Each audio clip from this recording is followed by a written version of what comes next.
El doctor Fernando Morales, en primera instancia, asesor del municipio de Gómez Palacio en salud y bienestar animal, en ecología y salud municipal, así como médico adjunto de Profepa. Vía telefónica, la voz de los protagonistas. Doctor, gracias por tomarnos la llamada, gracias por estar aquí. Creo que este es uno de los principales temas que se habla hoy en día, del gusano barrenador y de las consecuencias del cierre de la frontera con Estados Unidos y del cierre para la importación del ganado, y entonces pues sí que estamos metidos en un grave problema. Y entonces, para poder entender las dimensiones de este problema, necesitamos saber la causa que origina el problema. Y yo decía en alguna de las emisiones que para nosotros acá en la laguna el gusano barrenador no es extraño, no nos es ajeno, que cuando había cultivo del algodonero se hablaba mucho del gusano barrenador. Pero usted es el experto, por favor, díganos, esta especie es nativa de dónde y cómo es que llega y cuáles son los estragos que hacen.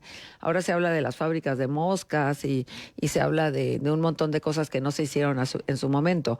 Si nos platica, se lo vamos a agradecer mucho. Los saludamos Manuel Cerrato y Marcela Pámanes. Buenos días, señorita Marcela, joven Manuel, pues por la invitación y por poder platicar un ratito con ustedes de este tema que se ha vuelto muy importante debido a que ha afectado o que afecta todo el sistema ganadero. Hablamos de el cárnico y del lácteo, y es un problema que efectivamente se tenía controlado desde 1991.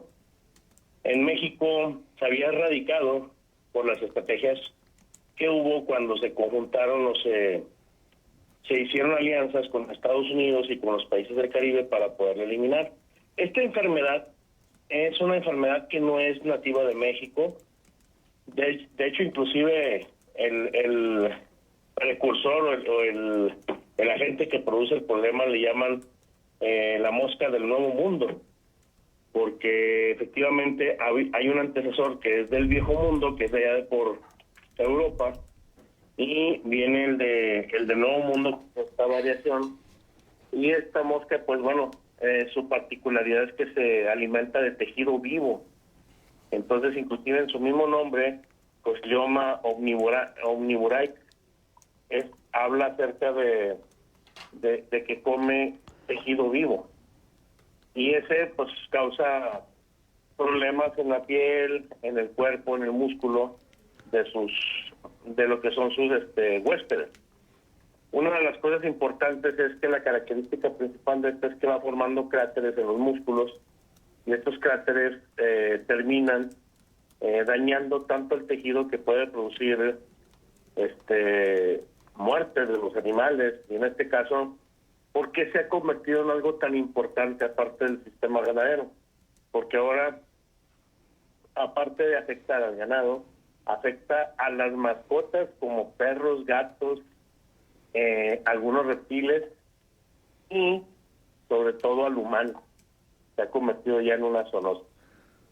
Exacto. ¿Y qué riesgo? Entonces, para entender cómo este ciclo de vida del gusano barrenador, es una larva que la pone ¿quién? ¿Estas moscas?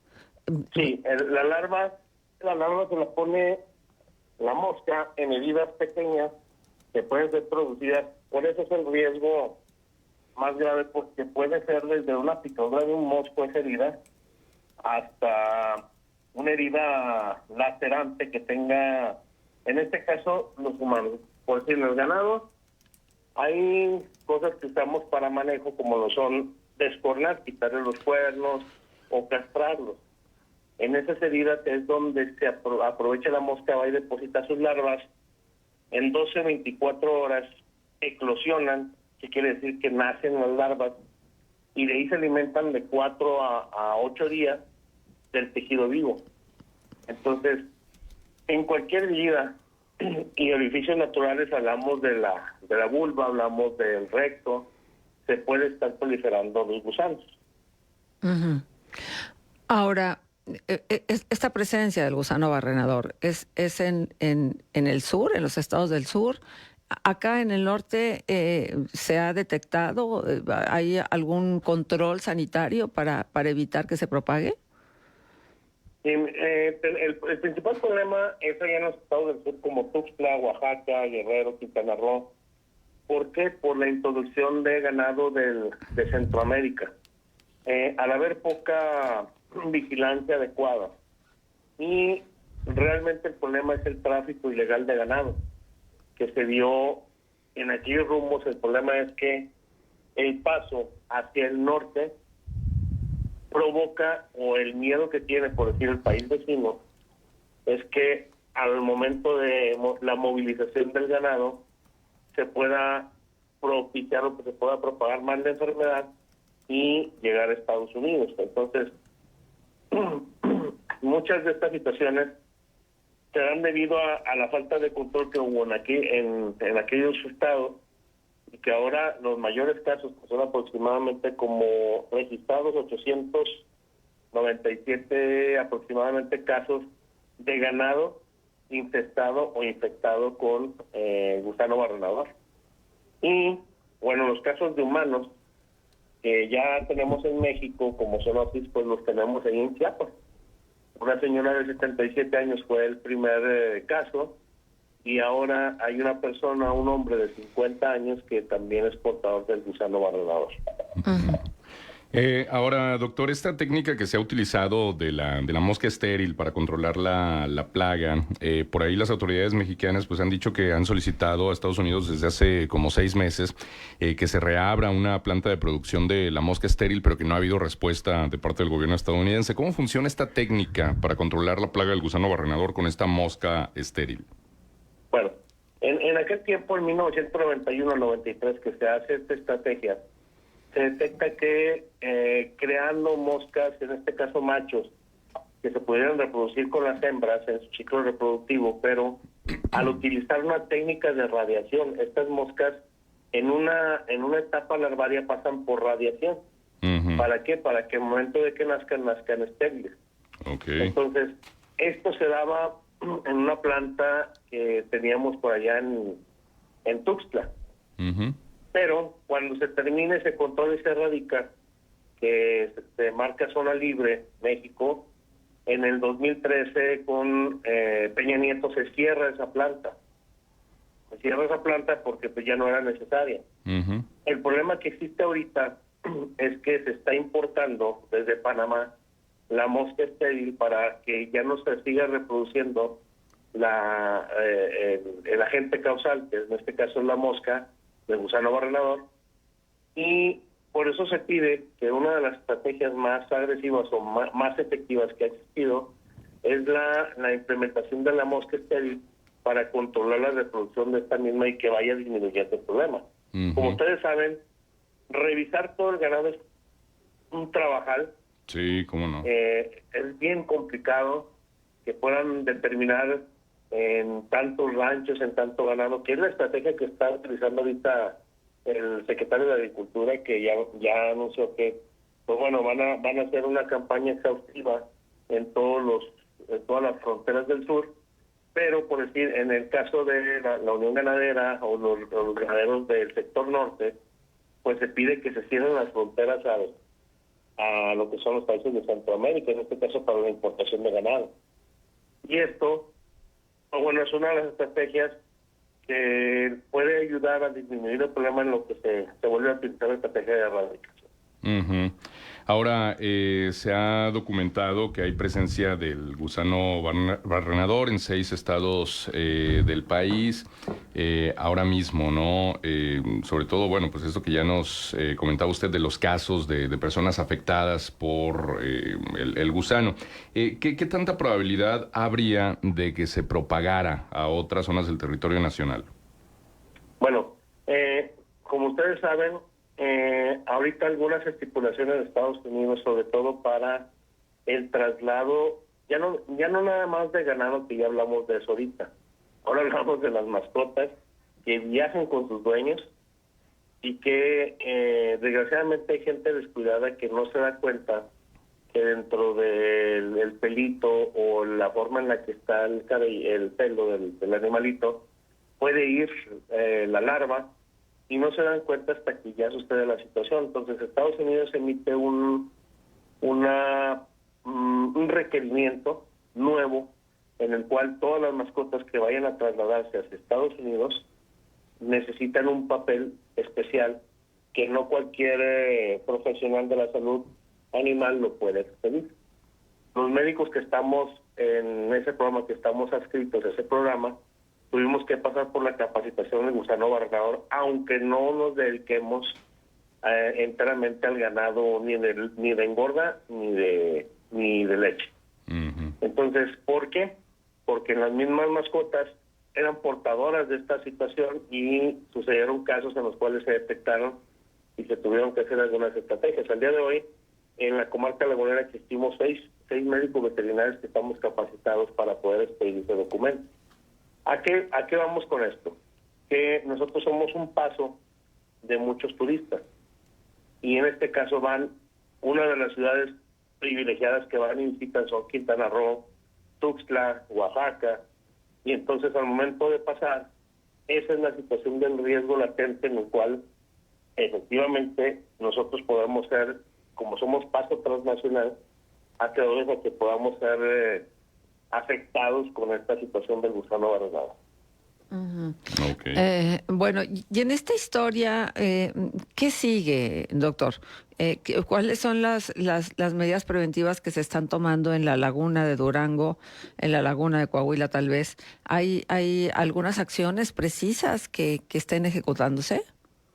Sí, bueno, de hecho aquí en la comarca lagunera, por ser un centro productor cárnico y de leche, somos una cuenca lechera de las más importantes del país.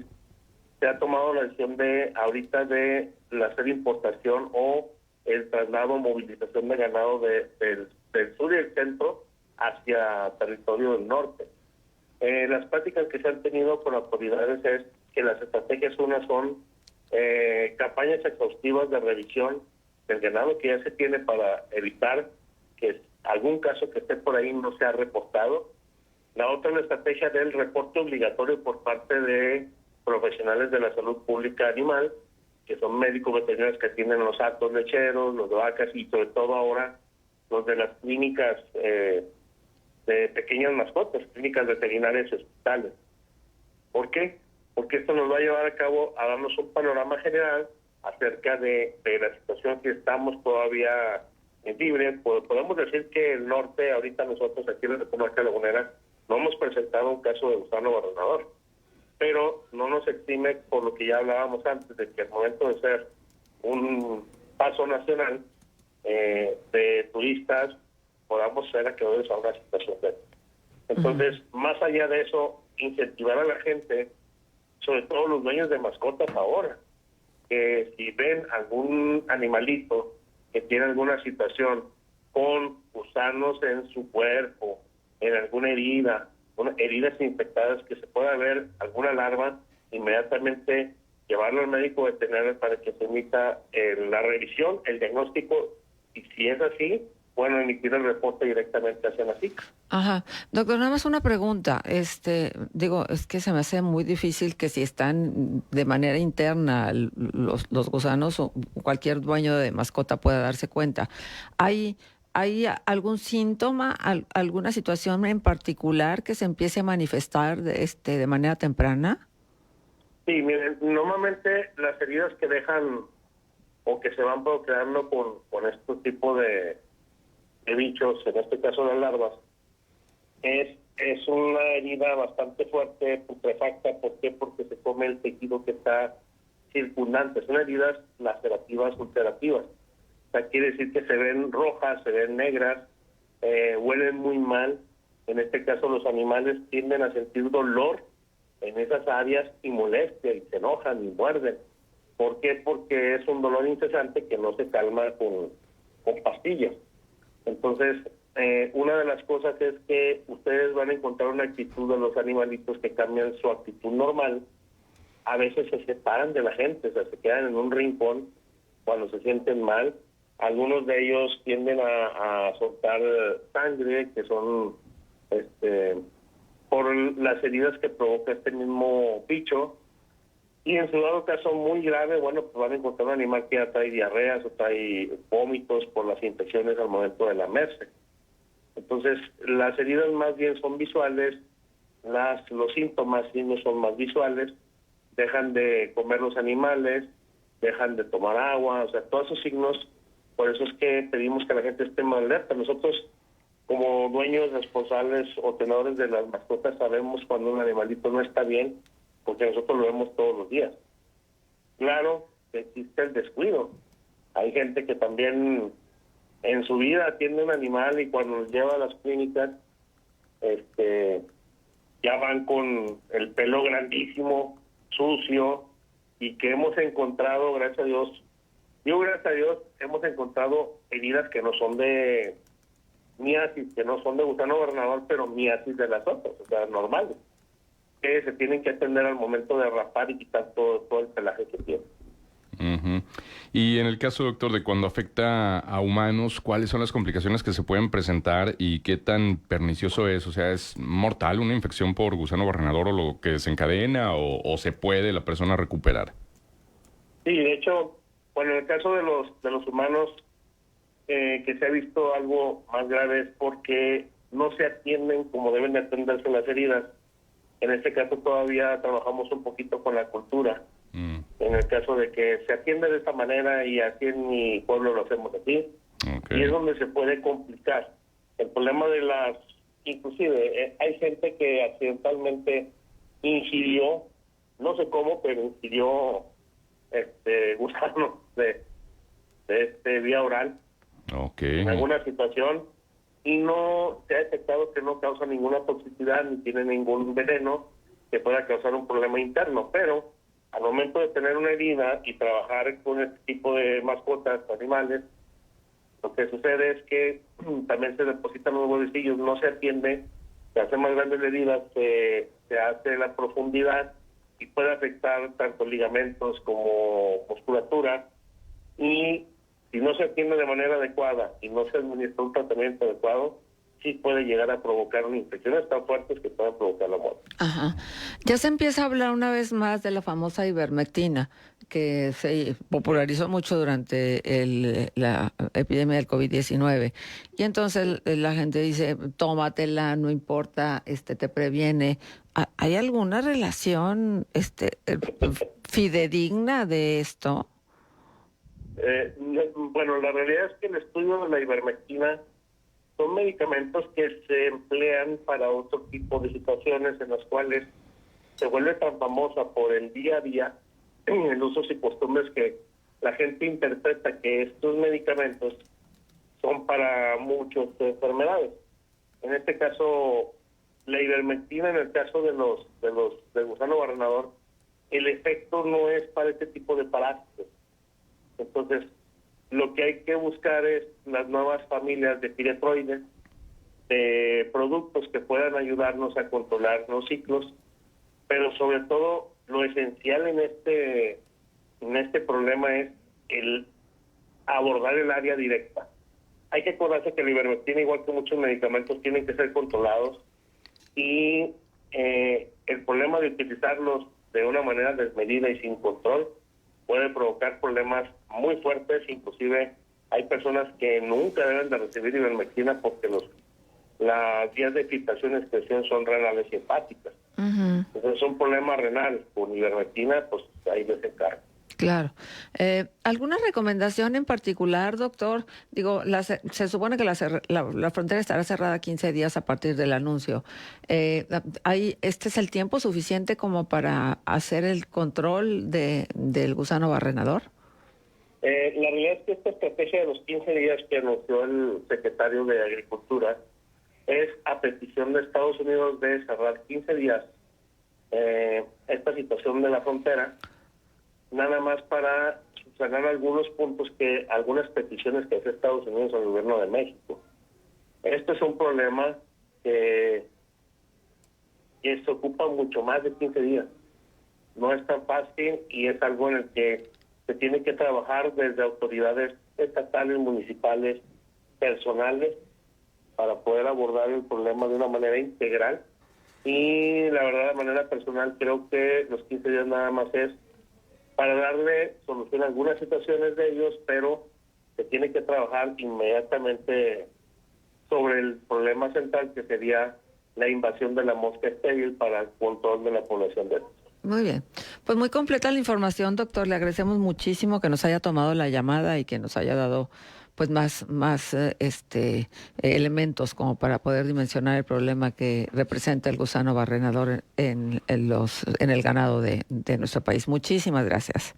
No, gracias a ustedes por la invitación y estamos para servirles y un saludo. Gracias. Gracias, doctor. El doctor Fernando Morales, asesor del municipio de Gómez Palacio en Salud y Bienestar Animal, en Ecología y Salud Municipal, así como médico adjunto de Profepe.